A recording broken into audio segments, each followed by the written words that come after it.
What's going on, guys? Full recaps here, and today I am back with another college football prediction video, and today I'm going to be talking about the Tennessee Volunteers versus the number one team in the nation, the Alabama Crimson Tide. And I know they'll probably change with the rankings because Alabama survives on a thriller versus Texas A&M, who was 3-2, but Alabama did have Bryce Young out, and Milroe actually played okay, but he did have some turnovers here and there.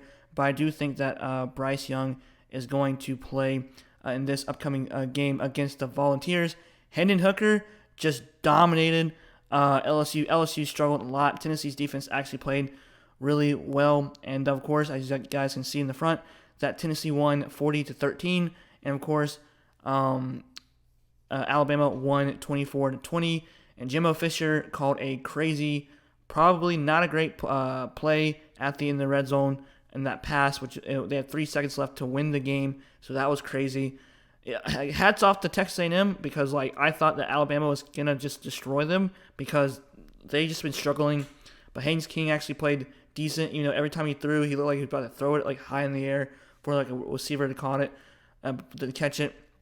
And then there was the receiver caught it between two defenders. That was crazy as well. A lot of insane games actually this weekend. So TCU and then just all that craziness. But yeah, I don't know why I said TCU, but anyways. All right, so this game will be at Neyland Stadium in Tennessee, and the game will be at 3:30 p.m. Eastern time next weekend. Actually, like that, it's at a evening game.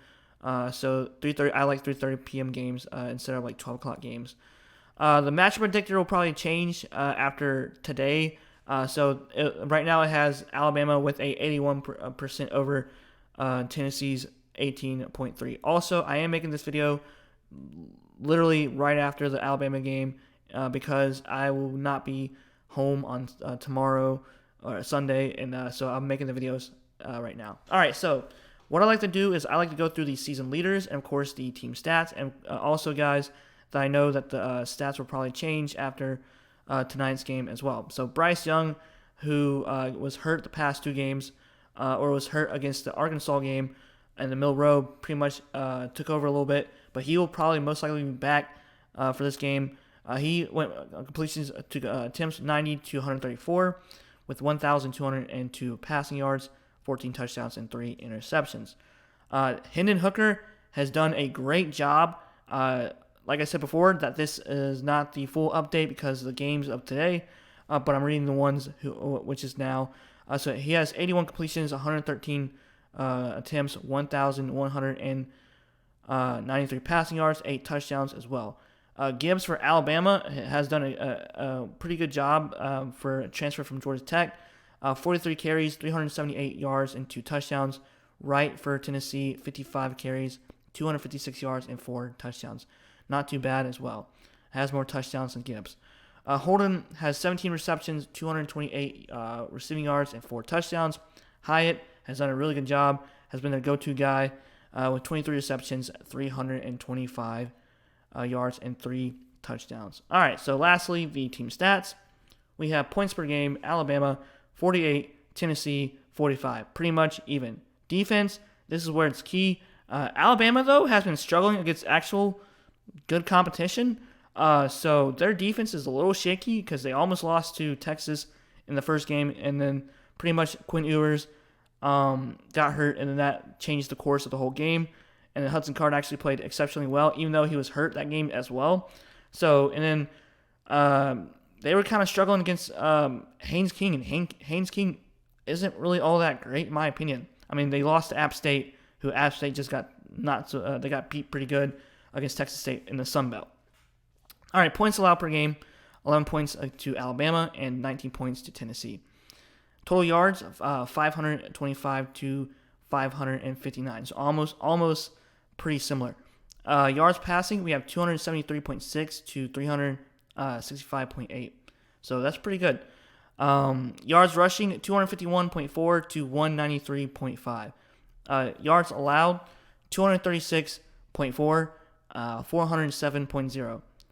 Passing yards allowed, 149.0 to Tennessee's a whopping 309. That's not good for Tennessee in the secondary, so they struggled a little bit. here and there, but they did beat Florida. They did beat some good teams as well. They did beat Pitt at the time that was ranked.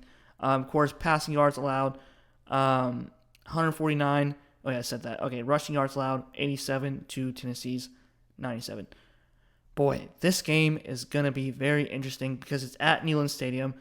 Both teams are actually really good, though Alabama is a little shaky on defense, and also Tennessee could be shaky on defense, or they could have a slow start against Alabama. I still think possibly, since it's at Neyland Stadium, I think that Tennessee could potentially have the upset this year. Finally the year that has come for Tennessee to beat Alabama, because every time it seems like Alabama just straight up dominates Tennessee. So this could be the year for Tennessee. I can't pronounce the head coach's last name because I'll destroy his last name.